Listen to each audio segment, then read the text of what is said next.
আমি ব্রাহ্মণের সন্তান, 12 মাসে 13 পূজা করেছি। 33 কোটি দেবদেবী, তুলসীর গাছের তলায় আরো আছে 64 কোটি ভগবান।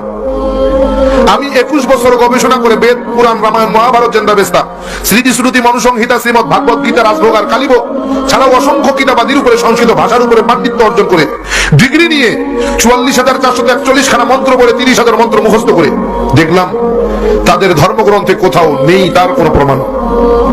একটা প্রমাণ যদি কেউ দেখাতে পারে যে মূর্তির পূজা তাদের কোন ধর্মগ্রন্থে আছে, আমি তার গোলামি করব।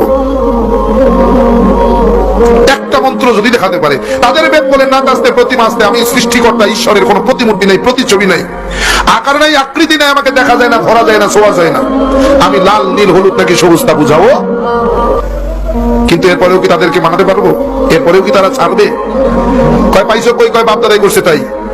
দলিল বাপদাদা, দলিল বাপদাদা, অথচ ভগবান শ্রীকৃষ্ণর দোহাই দেয়, ভগবান শ্রীকৃষ্ণের দোহাই দেয়। ভগবান শ্রীকৃষ্ণ শ্রীমদ ভাগবত গীতার 7 নম্বর অধ্যায়ের 20 নম্বর পৃষ্ঠার মধ্যে বলেন, অন্ধত্তম প্রবিশান্তি অসম্ভূতি উপাস্তে। কালকে হাসরের মাঠ যখন কায়েম হয়ে যাবে, তোমরা আমাকে ভগবান বলে ভাষায় দিবা, আমারে তোমরা জাহান্নামে দিবা। আমি সেই রাস্তা রাখি নাই, আমি আমার রাস্তা ক্লিয়ার করে দিয়েছি। অন্ধতম প্রবিশান্তি অসম্ভূতি উপাস্তে।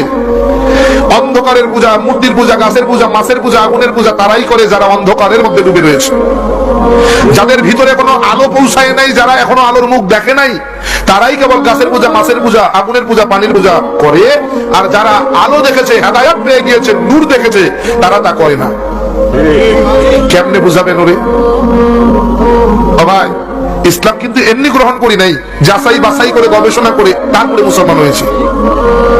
এরকম হাজার হাজার মন্ত্র বলা সম্ভব। কোরআনে হাকিমের 30 পারা 114টি সূরা, 6,666 মতান্তরে 6,238 আয়াতের সঙ্গে এই 30,000 মন্ত্রের হুবহু মিল আছে। কোরআনে হাকিমের প্রত্যেকটি আয়াতের সঙ্গে কয়েক শত মন্ত্র পাঠ করে শোনানো সম্ভব। শুধু তাই না, প্রত্যেকটা মন্ত্রের কিতাবের নাম, অধ্যায় নম্বর, পৃষ্ঠা নম্বর, শ্লোক নম্বর বলার মতো যোগ্যতা আল্লাহ তাআলা আমাকে দিয়েছেন। এমনি মুসলমান হই নাই, যাচাই বাছাই করে দেখছি পৃথিবীতে যদি কোনো শ্রেষ্ঠ ধর্ম থাকে সেটার নাম ইসলাম। সৃষ্টিকর্তা আল্লাহর পছন্দনীয় যদি কোনো জীবন বিধান থাকে সেটার নাম ইসলাম। ইন্না দীনা ইনদাল্লাহিল ইসলাম। তারা বলেন ইদাং ইসলামাং ওয়াশাং ইল্লাল্লাহ।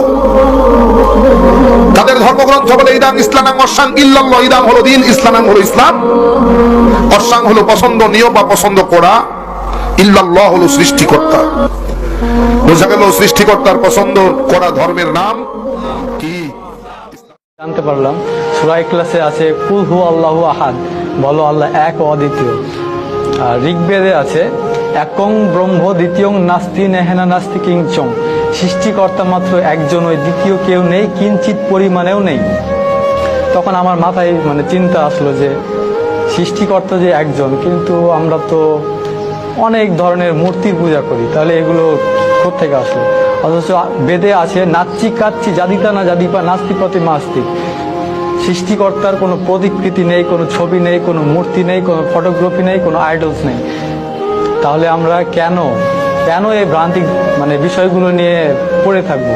আমার চিন্তা ভাবনা শুরু হলো, আরো জানলাম হিন্দু ধর্মের কল্কি অবতার নামে একটা বই আছে। ওই কল্কি অবতারে একটা শেষ অবতার, যার নাম হবে নরসংসা। নরসংসা অর্থাৎ প্রশংসিত ব্যক্তি। প্রশংসিত ব্যক্তিকে আপনি যদি